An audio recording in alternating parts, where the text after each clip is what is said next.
As you know, Israel disengaged from Gaza in 2005 completely and removed every Jew.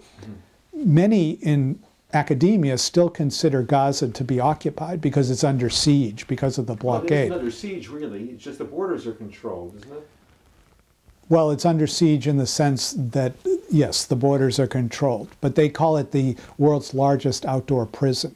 They want it to be perceived as still under Israel's control. But it's under Hamas's control.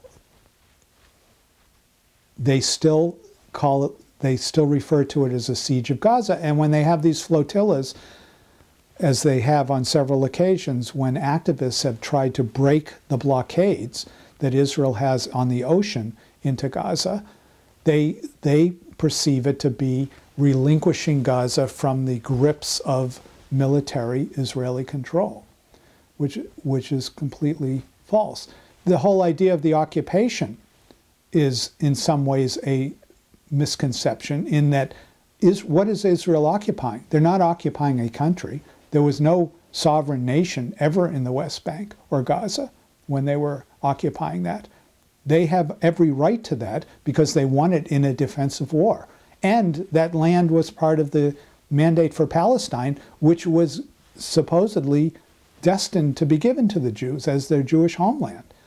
So they're not occupying a nation, as it is frequently positioned, called Palestine, where there was a people called Palestinians who had an autonomous government that Israel suddenly and, capriciously ejected and took over. There is no occupation. But many people believe that all of Israel proper is occupied Arab land. Your association is called Scholars for Peace in the Middle East. Yes. What impact does your scholarship have on fighting back this movement, and what other organizations are involved on campus which you feel are being effective, or how effective is what the Jewish establishment is supporting currently? We deal at Scholars for Peace in the Middle East exclusively with faculty. Many of the problems on campuses, many of the visible problems, are the result of student activity. Students for Justice in Palestine, the Muslim Student Association, and so forth, and other faculty and students who don't necessarily belong to any groups but have bought the anti-Israel narrative. There are groups such as the David Project and Stand With Us and Camera, which deal with students and try to empower them to speak up for Israel and to diffuse some of this anti-Israel radicalism on campus. And we sometimes work with them by mentoring them. We use our faculty to mentor some of the students. Our feeling is that students come and go in universities, and they can influence universities at the time that they're there, but they can't impose genuine and long-lasting change. Faculty, however, that we deal with can change universities, and administrators don't pay much attention to student activities by and large. They will deal with them, but they'll try to ignore them. It's harder for administrators to ignore faculty because faculty do run the universities. They're the heart and soul of the universities. They don't do the budgets, they don't run the business of the universities, but they are the universities. And if we can engage faculty to stand up for the pro-Israel side of the argument, to go to these divestment meetings, to help students on the Israel side to go to these meetings and speak up. At University of Michigan, for example, they had a divestment resolution, and a history professor, a pro-Israel history professor, gave an impassioned, very historical and accurate picture of what was really going on there. And the vote was defeated. Was it only him? Probably not. But it was interesting that when we're able to mobilize faculty on Israel's behalf, and that's not our primary role, is to protect Israel. Our primary role is to eliminate bias in teaching and programs. That we believe that there's a degradation of scholarship when you're telling lies about history, when you're slanting scholarship to prove a point of view. When you start as a pro-Palestinian and then look for history and facts which support your cause. Here's an example. Nadia El-Haj at Barnard wrote her master's thesis, and her notion was that Israeli archaeologists digging around Jerusalem and throughout the Holy Land were crafty and selective in finding only remains in archaeological digs that supported the idea that there was any Jewish connection to that land. She's a pro-Palestinian. She's an activist. She was a disciple of Edward Said. She got tenure at Barnard and published this thesis as a book called Facts on the Ground. This is scholarship which has an ideological agenda, which is not actual scholarship. You don't start with a premise and then find the facts to support it. She's not an archaeologist. She had only been to Israel a few times. Israeli archaeologists are scrupulous about protecting history, and in fact, the behavior on the Temple Mount of the Arabs in desecrating huge archaeological sites and dumping the remains into the city dump in Kidron, throwing away relics from Byzantine eras and Muslim eras and Jewish history eras, has been an egregious fault on their part. And yet here's a purported scholar at a major university in America with a thesis that says that the Jews basically lie to create a link to Israel. Why?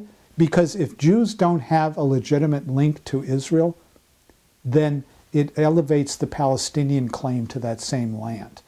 It's further evidence in their minds that Jews stole that land without any justification, and that the Palestinians are the true and rightful owners of it. It's one more way of weakening the Israeli claim to Israel. Well, you may have a legitimate problem on campuses today. On the other hand, it's only on campuses. It's only in academia. In a way, maybe it's cloistered. Why should that matter to Jews outside the campus and in general society? It matters extremely for the reason that students graduate college, and what do? They go into public service. They become government officials. They go into the State Department. They become citizens. They become teachers. They become parents.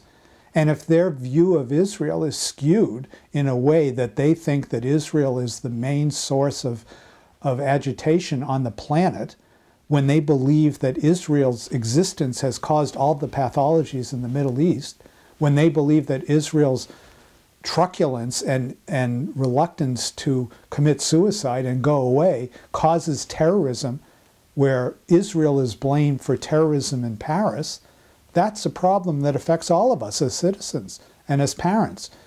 And that's the reason why our beloved president, Barack Obama, was a chum of Rashid Khalidi at Columbia, who is a pro-Palestinian activist who obviously shared his view of victimhood of the Palestinians with our president. And our president now has those same beliefs. It's very obvious in the way that he's treated Israel and Netanyahu, and through his State Department continues to treat Israel as being complicit in, and probably in his mind, the cause of all the problems there. And that the Palestinians are the same type of victim that this community organizer tried to protect in inner cities in Chicago. The idea of victimhood is what community activists and community organizers like Barack Obama was before he went into politics, holds dear. That's their bread and butter. That's their worldview. Would you expect that to continue beyond the 2016 elections with another Democrat candidate? It depends on the candidate. I think most reasonable people, the reason that there's support for Israel in American politics is not, as Walton Mearsheimer would have us believe, but because of this nefarious, powerful, very wealthy Jewish lobby, which manipulates behind the scenes to make congressmen do things for Israel that they ordinarily wouldn't and shouldn't do. Is that not true? There is a Jewish lobby. There's also an incredibly powerful and affluent Arab lobby, for example. Probably more. And there's more a farm lobby, and there's a tobacco lobby, and there's an auto lobby. There's all kinds of lobbies.